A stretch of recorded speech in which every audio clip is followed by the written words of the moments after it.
मैं ज़ीनत जबीन सिद्दीकी एक बार फिर से आप सबों की खिदमत में अपनी ताज़ा तरीन कहानी छुप गए सारे नज़ारे लेकर हाजिर हूँ। समात फरमाएं। विजय, अब निकलो भी, इतनी देर में तो फर्स्ट क्लास दुल्हन तैयार हो जाए। अरे सुनते हो या मर गए। तो ये आवाज़ थी गांव के चौधरी विकास सिंह के इकलौते बेटे रोशन सिंह की। 6 फुट हाइट, चौड़ा सीना, कस्सी बाजुएं, बिल्कुल पहलवान ही दिखता था रोशन। लेकिन एक कमी थी, दिमाग से मतलब थोड़ा सा अकल से कमज़ोर था बेचारा। और इस कमी को पूरा करने के लिए उसका जिगरी दोस्त विजय इस दुनिया में पैदा हुआ था। 100 बेवकूफ़ मरे होंगे तब जाकर ये एक अक्लमंद दुनिया में तशरीफ़ लाया होगा, जिसे अभी उसके घर के आगे मोटरसाइकिल पर बैठा रोशन आवाज़ें लगा रहा था। वैसे एक बात बताएं, विजय इतना अक्लमंद नहीं था जितना खुद को समझता था। बस यूँ समझ लें कि बत्ती गुल वाले गांव की इकलौती लालटेन था ये विजय। इतना चिल्ला क्यों रहे हो तुम? तैयार होकर ही ना आएंगे हम। आम कद काठी वाला विजय अपने घर से बड़बड़ाता हुआ निकला। तुम्हारा सजना क्यों ज़रूरी है? यानी तुम क्यों हीरो बनने के चक्कर में लगे हुए हैं? रोशन ने बिरैया की तरह भुनभुनाते हुए कहा तो विजय मोटरसाइकिल के शीशे में अपनी सूरत निहारते हुए बोला, कितनी बार कहें, दिमाग नहीं है तो दौड़ाओ भी नहीं ना। आजू बाजू वाले लोग जब काजू लगेंगे ना तब बात बनेगी। भाई शोबाजी का ज़माना है, लोग संगत भी देखते हैं आजकल। हाँ, अरे ये क्या बात हुई? रोशन ने सर खुजाते हुए कहा, अब यहाँ खड़े खड़े दिमाग की बूंदी न फैलाओ, कॉलेज चलो। कहते हुए विजय ने पैंट पकड़ी और उचक कर मोटरसाइकिल पर बैठ गया। एक मिनट, इससे पहले कि आप लोग सोचें कि ये दोनों दोस्त सुबह सुबह सज धज कर कॉलेज पढ़ने जा रहे हैं, वक्त के पाबंद हैं, तो मैं आपको पहले बता दे रही हूँ कि ऐसा बिल्कुल भी नहीं है। ये दोनों वहाँ पढ़ने नहीं जाते। कॉलेज तो दूर की बात है, इन दोनों ने स्कूल से भी परहेजी बरता था।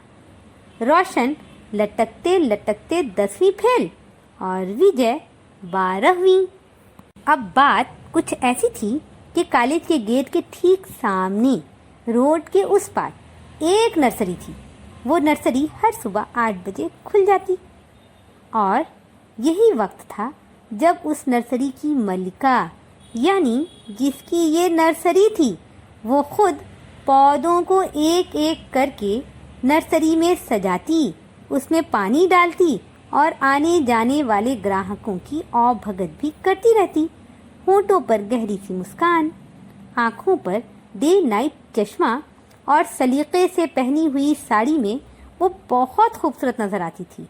उसकी सादगी पर रोशन सिंह मर मिटा था। हर दिन सुबह सुबह उसकी दीदार की गर्ज से वो कॉलेज के गेट पर पहुंच जाता। हर किसी को लगता ये दोनों लड़के किसी लड़की के चक्कर में कॉलेज के गेट पर वारिद रहते हैं, मगर रोशन तो अब भी वो दोनों कॉलेज के गेट पर खड़े थे। लड़कियां कॉलेज आ रही थीं। विजय आराम से सड़क के किनारे टहल रहा था और रोशन अपनी मोटरसाइकिल पर बैठा था। उसकी नज़रें अपने काम में मगन सी उस लड़की पर जमी थी जो पौधों को पानी डाल रही थी। ऐसे काम नहीं बनने वाला। अरे उसे कम से कम पता तो चलना चाहिए कि तुम हर सुबह उसके चक्कर में यहाँ आते हो। विजय की आवाज़ पर रोशन ने एक नज़र उस पर डाली, फिर वापस पानी डालती उस लड़की की तरफ देखकर बोला, सोचता तो मैं भी यही हूँ, मगर क्या? बड़े आए सोचने वाले। चलो मैं लिए चलता हूँ उसके पास। कहकर विजय ने रोशन का हाथ पकड़ा और सड़क पार करने लगा। रोशन अपना हाथ छुड़ाता रहा, मगर विजय ने उसका हाथ छोड़ा ही नहीं। अब दोनों नर्सरी के बाहर खड़े थे। हाँ बोले, क्या चाहिए? वो टॉवेल से हाथ पोंछती उनके पास आकर रुक गई। वो फूलों का पौधा चाहिए था। रोशन ने झट से कहा तो विजय ने उसे जोर से चुटकी ली। कौन से फूलों का? वो टॉवेल साइड पर पड़ी तपाई पर रखती पूछ रही थी। कोई सा भी दे दे, रोशन ने खुश होकर कहा। तो वो हंस पड़ी। आप दोनों अंदर आ जाएं, मैं दिखाती हूँ। फिर वो कितनी देर तक उन्हें एक एक पौधा दिखाती रही। रोशन ने कई पौधा खरीद लिया। फिर वो दोनों जिस तरह आए थे उसी तरह पौधों को साथ लिए वापस हो गए। घर पहुंचकर विजय की बकबक शुरू हो गई थी। तुम किसी काम के नहीं हो, जो काम जरूरी था वो रह गया, और जिसका कोई काम नहीं था वो साथ ले आए। विजय ने बड़बड़ाते हुए पौधों से भरा शापर तख्त पर पटक दिया तो रोशन मुस्कुराकर कहने लगा, बस अब हो गई दोस्ती। अब आते जाते दूसरी बात भी कर लूँगा। और क्या? ये तुम कुछ नहीं कर सकते। महीनों सड़क के किनारे खड़े रहने के बाद क्या हाथ लगा ये पौधा। विजय झुंझला रहा था। रोशन उसकी झुंझलाहट पर हंस पड़ा। फिर उसके कंधे पर हाथ रखता हुआ बोला, धीरे धीरे सब हो जाएगा। हो जाए तो अच्छा है, कहकर विजय अपनी जेब से फोन निकालने लगा और रोशन शापर में से पौधों को निकालकर उसे तख्त पर सजा कर रखने लगा। हफ्ता भर बाद फिर दोनों उसकी नर्सरी में थे। आज वो कुछ परेशान लग रही थी।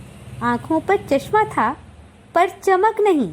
होंठों पर मुस्कान थी मगर उस मुस्कान में खुशी नाम की कोई चीज नहीं थी। आज भी रोशन 2-4 पौधे खरीदकर वापस होने ही वाला था कि एक गाड़ी आकर बाहर रुकी और उसमें से उतरने वाला तेजी से नर्सरी के अंदर आ गया। 50 साल के ऊपर का बंदा था। मोटी मोटी मूछें, मोटे मोटे हाथ पैर, बड़ी बड़ी आँखें और आँखों में गुस्सा। नर्सरी वाली उसे देखकर सकपकाई थी और उसके हाथों में धरा गमला छूटकर गिर गया था। रोशन और विजय जो अब वापस हो रहे थे, गमला गिरने की आवाज़ पर आवाज़ की तरफ देखने लगे। नीलम, मैं आखिरी बार कह रहा हूँ कि तुम वापस घर आ जाओ, वरना मुझसे बुरा कोई नहीं होगा। आने वाला गरज रहा था। मैं वापस नहीं जाने वाली, चाहे तुम जो कर लो। नीलम झुककर टूटे गमले के टुकड़ों को उठाने लगी थी। तुम ऐसे नहीं मानोगी, कहकर उस बंदे ने एक लात मारी और नीलम फर्श पर दूर फेंका गई। रोशन उसकी तरफ लपका मगर विजय ने उसका हाथ फुर्ती से पकड़कर उसे जाने से रोक लिया। आने वाले ने एक रपट और लगाई और नर्सरी से बकता झकता निकल गया। नीलम के आंसू निकल रहे थे। रोशन भागकर उसके करीब पहुंचा, उसे सहारा देकर उठाया और सामने वाली कुर्सी पर बिठाया। विजय भागकर पानी का ग्लास भर लाया और उसे पकड़ाते हुए पूछा, कौन था ये कमबख्त? नीलम पानी का ग्लास हाथ में पकड़कर सिसक रही थी। रोशन ग्लास उसके हाथ से लेकर उसे पानी पिलाने लगा। 2 घूंट पीकर वो फिर रोने लगी। कौन था ये मर्दूद? रोशन ने ग्लास विजय को पकड़ाते हुए पूछा। मेरा पति, वो आंसू पोंछती हुई बोली। विजय और रोशन इस जवाब पर एक दूसरे को हैरत से देख रहे थे। रोशन का चेहरा 160 डिग्री लटक चुका था। विजय ने धीरे से रोशन का हाथ दबाकर उसे तसल्ली दी, फिर नीलम से कहने लगा, पति है तो पति की तरह रहे, ये मारपीट। विजय जुमला अधूरा छोड़कर नीलम के चेहरे के उतार चढ़ाव को देख रहा था। मैं उसके घर से भाग आई हूँ। नीलम की भर्राई सी आवाज़ आई तो रोशन ने झट से पूछ लिया, क्यों भाग आई हो? इसी मारपीट की वजह से, वो आंखें रगड़कर साफ करती हुई बोली। फिर उठकर वापस से टूटे गमलों को उठाने लगी। मारता क्यों है ये विजय था। 2 बेटियां जो हो गई हैं मुझे, उसे बेटा चाहिए था। वो टूटे गमलों को उठाकर डस्टबिन की तरफ जाती हुई बोली। विजय की नजरें एक बार फिर रोशन के चेहरे पर जम कर रह गई थीं, जहां उसे वीरानी सी नजर आ रही थी। तुम्हारी बेटियां कहाँ हैं? रोशन के पूछने पर वो पानी का बोतल उठाकर हाथ धोती हुई बोली, अपनी नानी के पास। मैं यहाँ नर्सरी चलाऊं या बच्चों को देखूं, इसलिए वो नानी के पास रहती हैं। कितनी बड़ी है? विजय की तरफ से सवाल आया। बड़ी वाली 6 साल की और उससे छोटी 4 साल की है। अब नीलम कुर्सी पर बैठ गई थी। रोशन और विजय पास ही खड़े थे। तुम तलाक क्यों नहीं ले लेती? रोशन की नजरें उसके चेहरे पर रुक गई थी। सोचा तो यही था मैंने, मगर एक तलाक याफ्ता औरत को हमारा समाज जीने कहाँ देता है। ये तो शौहर की मार पिटाई थी जो मैं बर्दाश्त कर गई, मगर किसी दूसरे की छुअन भी मैं बर्दाश्त नहीं कर सकती। ये कहकर वो फिर से सिसक पड़ी थी। रोशन और विजय कुछ देर वहाँ रुके रहे, फिर दोनों वापस हो गए। उस दिन के बाद रोशन और विजय का कॉलेज जाना बंद हो गया। अब कॉलेज जाने पर उन्हें कुछ मिलने वाला कहाँ था। जिसके लिए जाया करते थे दोनों, वो तो एक ब्याहता थी। रोशन कुछ चुप सा होकर रह गया था। उसे रह रहकर नीलम याद आ जाया करती, जिसे बड़ी मुश्किल से वो बुलाने की कोशिश करता। उस दिन रोशन मोटरसाइकिल लिए घर से निकला तो पता नहीं क्या दिल में आया कि वो उसी नर्सरी में आ गया। आज वो आज भी पौधों में पानी दे रही थी। रोशन कुछ देर उसे देखता रहा, फिर उसे आवाज़ देकर बोला, कैसी हैं आप? आवाज़ पर वो सर उठाकर देखी, फिर मुस्कुराती हुई बोली, अरे आप कब आए? बस अभी आप पौधों को पानी दे रही थी। रोशन तफसील बताने लगा तो वो उठकर कुर्सी सामने रखती हुई बोली, मैं आपका इंतज़ार कर रही थी। किस लिए? रोशन कुर्सी पर बैठता वो पूछ रहा था। उसके चेहरे पर मुस्कुराहट फैल गई। वो ये बताने के लिए कि मैंने उससे तलाक ले लिया है। नीलम एक सांस में कह गई। अरे वाह, ये तो बहुत अच्छी बात है। रोशन खुश होता हुआ कह रहा था। हाँ, बात तो अच्छी है, मगर अब मेरे लिए एक मसला आ गया है। वो दूसरी कुर्सी उठाकर लाई और उसके सामने बैठ गई। कैसा मसला? रोशन के सवाल पर वो रंजीदगी से बोली, नर्सरी के मालिक ने नर्सरी खाली करने का कहा है। कह रहा है कि मैं अकेली औरत को अपना मकान नहीं दे सकता। रोशन कुछ देर उसे देखता रहा, फिर बोला, मैं बात करता हूँ मकान मालिक से।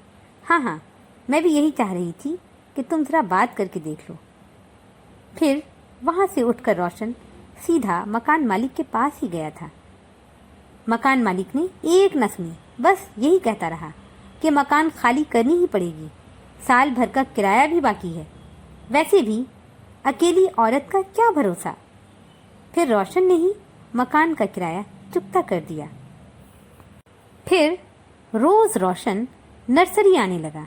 विजय रोशन को समझाता रहता कि तुम उससे दूर रहो, मगर रोशन को नीलम कुछ ज़्यादा ही मजलूम नज़र आ रही थी। वो कहता, किसी की मदद करना तो नेकी का काम है। हाँ, बहुत नेकी का काम है, मगर आजकल नेकी का ज़माना नहीं रहा। विजय तुनक कर कहता तो रोशन हंस कर रह जाता। फिर बहुत सारे दिन गुजर गए। रोशन उस पर मेहरबानी करता ही रहा। घर का किराया, स्कूल का फीस, घर का खर्चा, सब जिम्मेदारी रोशन पर बनाई थी। रोशन दिल से ये सब काम करता रहा। करता भी क्यों नहीं, उसका दिल नीलम पर आजू गया था। नीलम ने ये बात सुनी तो खुश हो गई, फूले ना समाई। तय ये पाया कि जल्द ही दोनों शादी कर लेंगे, मगर रोशन के घर वाले इस शादी पर तैयार नहीं हुए। विजय ने बहुत समझाया कि तुम नीलम को भूल जाओ, मगर कोई फायदा ना हुआ।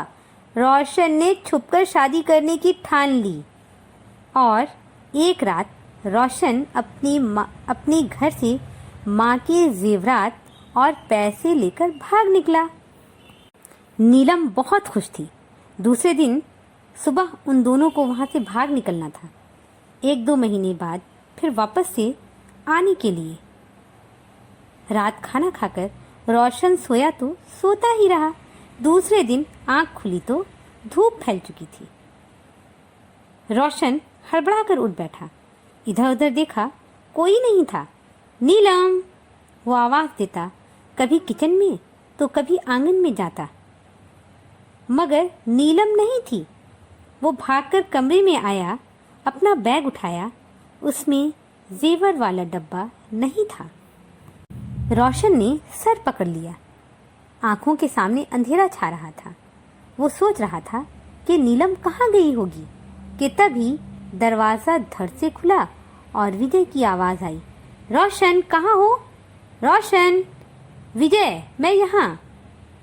रोशन की भर्राई हुई आवाज़ पर विजय भागकर उसके पास आया। तुम ठीक तो हो? कहता हुआ विजय रोशन के गले लग गया। हाँ, मगर नीलम भाग गई, कहकर वो रो पड़ा। हाँ, वो भाग गई थी, मगर पकड़ी गई। रात उसे और उसके शौहर को पुलिस ने पकड़ लिया है। आज के अखबार में उसकी तस्वीर छपी है और सारी वारदात भी। वो और उसका शौहर पिछले 5 सालों से इसी तरह अलग अलग शहरों में जाकर भोले भाले लड़कों को लूटने का काम कर रहे थे। रोशन की आंखें हैरत से खुली रह गईं। अब सीधे पुलिस स्टेशन चलो, वहां जाकर उसके खिलाफ रिपोर्ट लिखवाओ ताकि दोबारा किसी और को धोखा ना दे सके। विजय की बातों पर रोशन निढाल सा पलंग पर बैठ गया। उसकी आंखों के सामने अंधेरा छा रहा था और उस अंधेरे में नीलम का चमकता हुआ चेहरा धीरे धीरे डूब रहा था। मेरी आज की कहानी यहीं पर ख़त्म होती है। मैं अपनी ताज़ा तरीन कहानी लेकर जल्द ही आप सबों की खिदमत में फिर से हाजिर होती हूँ। जब तक के लिए मुझे इजाज़त दें। अपना ध्यान रखें, अपनों का ध्यान रखें। फ़ी अमानिल्लाह।